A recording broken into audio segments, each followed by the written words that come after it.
कार्तिक मास अध्याय 5। आइए सुनते हैं। जय श्री कृष्ण। राधे राधे कमेंट में जरूर लिखें। राजा पृथु बोले, हे नारद जी, आपने कार्तिक मास में स्नान का फल कहा। अब अन्य मासों के विधिवत पूर्वक स्नान करने की विधि, नियम और उद्यापन की विधि भी बताएं। देवर्षि नारद ने कहा, हे राजन, आप भगवान विष्णु के अंश से उत्पन्न हुए हैं, अतः यह बात आपको ज्ञात ही है। फिर भी आपको चित विधान बतलाता हूँ। आश्विन मास में शुक्ल पक्ष की एकादशी से कार्तिक के व्रत करने चाहिए। ब्रह्म मुहूर्त में उठकर जल का पात्र लेकर गांव से बाहर पूर्व अथवा उत्तर दिशा में जाना चाहिए। उसके बाद जो मनुष्य मुख शुद्धि नहीं करता, उसे किसी भी मंत्र का फल प्राप्त नहीं होता है। अतः दांत जीभ और पूर्ण रूप से शुद्ध करना चाहिए और निम्नलिखित मंत्रों का उच्चारण करते हुए दातून तोड़नी चाहिए। इस प्रकार उच्चारण करके वृक्ष से 12 अंगुल की दातून ले। दूध वाले वृक्षों से दातून नहीं लेनी चाहिए। इसी प्रकार कपास, कांटेदार वृक्ष तथा जले हुए वृक्ष से भी दातून लेना मना है। उसे उत्तम गंध आती है और जिसकी टहनी कोमल हो, ऐसे वृक्ष से दंत धावन ग्रहण करना नहीं चाहिए। तत्पश्चात भली भांति स्नान करके फूल, माला, चंदन और पान आदि पूजा की सामग्री लेकर प्रसन्नचित्त व भक्ति पूर्वक विलास से जाकर सभी देवी देवताओं को अर्घ्य दे। आचमनीय आदि वस्तुओं से पृथक पृथक पूजा करके प्रार्थना एवं प्रणाम करना चाहिए। फिर भक्तों के स्वर में स्वर मिलाकर श्री हरि का कीर्तन करना चाहिए।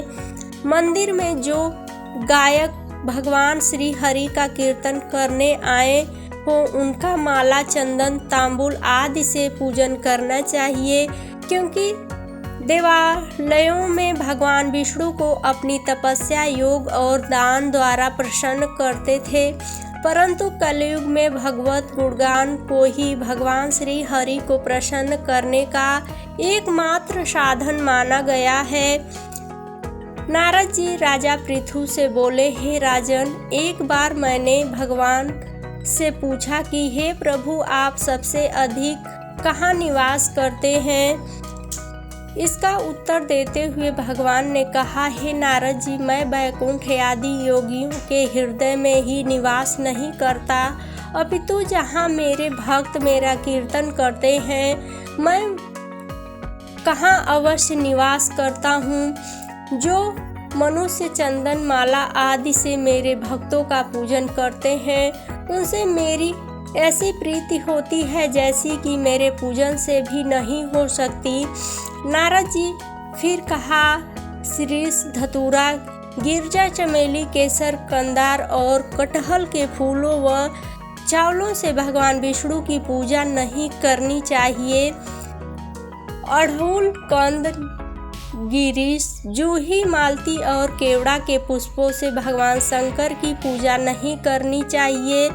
जिस देवताओं की पूजा में जो फूल निषिद्ध है, उन्हीं से उनका पूजन करना चाहिए। पूजन समाप्ति के बाद भगवान से क्षमा प्रार्थना करनी चाहिए, यथा, हे सुरेश्वर, हे देव, न मैं मंत्र जानता हूँ, न क्रिया, मैं भक्ति से हीन हूँ। मैंने जो भी आपकी पूजा की है उसे पूरा करें।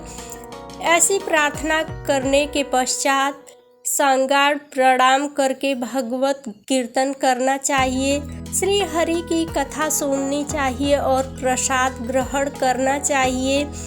जो मनुष्य उपरोक्त विधि के अनुसार कार्तिक व्रत का अनुष्ठान करते हैं, वह जगत के सभी सुखों को भोगते हुए अंत में मुक्ति को प्राप्त करते हैं। कथा समाप्त हुई। प्लीज़ वीडियो को लाइक, शेयर और सब्सक्राइब ज़रूर करें। ऐसी ही सारी कथाएं सुनने के लिए मुझसे जुड़े रहें। कथा सुनने के लिए आपका बहुत बहुत धन्यवाद।